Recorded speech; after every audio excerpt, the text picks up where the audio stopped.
In an episode of Landman, Tommy Norris, played by Billy Bob Thornton, explains the finances of the oil industry. Quote, "You want oil to live above 60 and below 90. Don't get me wrong, we're still printing money at 90, but gas gets up over $3.50 a gallon, it starts to pinch. It hits 100, every product in America has to readjust its price. $78 a barrel, that's about perfect. Brings in enough profit to keep exploring, but don't sting too much at the pump." End quote. For much of 2023 and 2024, the price of oil hovered near $78. Now, some of that money is flooding into college football. The Athletic reports that Texas Tech will spend $25 million on name, image, and likeness contracts in 2025. This is more than the $20 million that Ohio State spent last year to win a national championship. Texas Tech is all in this year before a spending cap comes in next season. Can it win them a Big 12 championship? Let's break down the most interesting team in college football. Here's the argument against Texas Tech. College football programs stay the same. They are bound by tradition and money, and those things usually don't change. As Bill Connolly points out in his excellent preview, the year before Joey McGuire got to the program, Texas Tech went 7-6 and ranked 40th in his college football rankings. In the 3 seasons that Joey McGuire has been at Texas Tech, they've averaged 7.7 wins and an average rank of 45th in his rankings. It's been about the same. I highly recommend checking out Bill Connolly's work at ESPN. This is his 15th year in writing a preview for every FBS team, and you can actually get this for free at ESPN this season. If you want links to all those previews, I'll let you know how to do that at the end of this pod. My numbers tell a slightly different story about Texas Tech. Let's look at my team rankings. This takes margin of victory in games and adjusts for strength of schedule. In these numbers, Texas Tech has actually gotten worse every year in the Joey McGuire regime. In 2022, they ranked 27th in the nation. In 2023, they dropped to 36th. And last year, they dropped again to 51st in the nation. They're still winning 7 or 8 games in each of those seasons. So what's going on? Last year, they went 6-1 in one-score games. Record of one-score games tends to regress to 500 for college football teams. So in some sense, this analysis says they were getting fortunate. And you don't have to look too far into their games last season to see what was going on. In their opener, they needed overtime to beat Abilene Christian by 1 point. Abilene Christian is an FCS team. Their worst game of the year was probably at Washington State, where they got destroyed by the 64 team in my team rankings. And there was also the good last season. They had a nice win over Arizona State, a team that eventually won the Big 12 championship. Texas Tech needs to improve from last season, and they certainly did that with the oil money and buying themselves an improved roster. But first, let's look at the one key player who returns from last year's team. Quarterback Behren Morton has almost 2 full seasons under his belt as a starter. However, the results have not been outstanding. Let's look at yards per pass attempt. This is a metric that includes both pass attempts, but also negative plays from sacks. I take yards per pass attempt and I adjust for strength of schedule with my algorithm. I usually do this on the team level. I'll look at all the pass plays for Texas Tech last year. I'll adjust for who they've played, and the calculation spits out that they ranked 63rd in the nation. So when you're 63rd out of 134 FBS teams, you're slightly above FBS average. In the offseason, I change this calculation slightly so that I'm only looking at particular quarterbacks in the calculation and then adjusting for the opposing defenses. And this is pretty interesting for Texas Tech. For example, Morton had a raw yards per pass attempt of 6.44. This is slightly better than the FBS average of 6.39 yards per pass attempt. But then I run this through my algorithm and I adjust for the defenses that he has faced. That calculation says Morton is expected to throw for 5.84 yards per pass attempt against an average FBS defense. So what's going on? Well, Morton tended to face some of the weaker pass defenses on the schedule. Let's look at backup Will Hammond. After I do my schedule adjustments for him, he is expected to throw for 8.2 yards per pass attempt against an average FBS defense. Hammond played in the bowl game against Arkansas, an SEC opponent. Hammond also had 16 pass attempts against TCU, who had a really good pass defense last year. So statistically, Hammond looks better. I'm certainly not trying to say that Hammond is better than Morton. We have a very limited sample size of 59 plays for the backup. But I think it's safe to say that Behren Morton was not good last season. In particular, he wasn't good compared to the two quarterbacks on the other two primary contenders to win the Big 12. Let's look at Arizona State.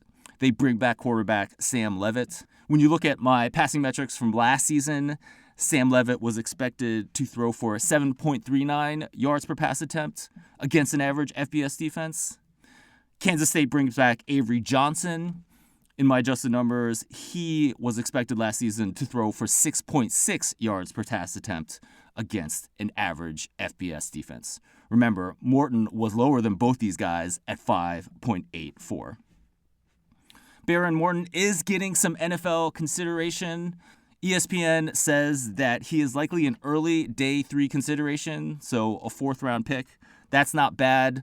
These numbers certainly don't justify it, but the NFL scouts are looking for other things, and we have to take that seriously as well. Now, let's look at the players that the oil money is bringing in. It's really hard to evaluate all these players that have come in to Texas Tech. For example, they brought in wide receiver Reggie Virgil from Miami of Ohio. He had some good metrics in the MAC. He earned 2.16 yards per route run, which is solid, but certainly not at the level of like 3.0 yards per route run that you would expect for an elite wide receiver. And he had 82 targets last season. So that's pretty good for the MAC, but how does that translate over to the Big 12? At best, I think he could replace top wide receiver from last year, Josh Kelly. He had 123 targets and then 2.27 yards per route run. Kelly went undrafted, but he was signed by the Dallas Cowboys. Another player that Texas Tech brought in is Howard Sampson, the offensive tackle. He certainly looks the part at 6 feet 8 inches tall and 340 pounds.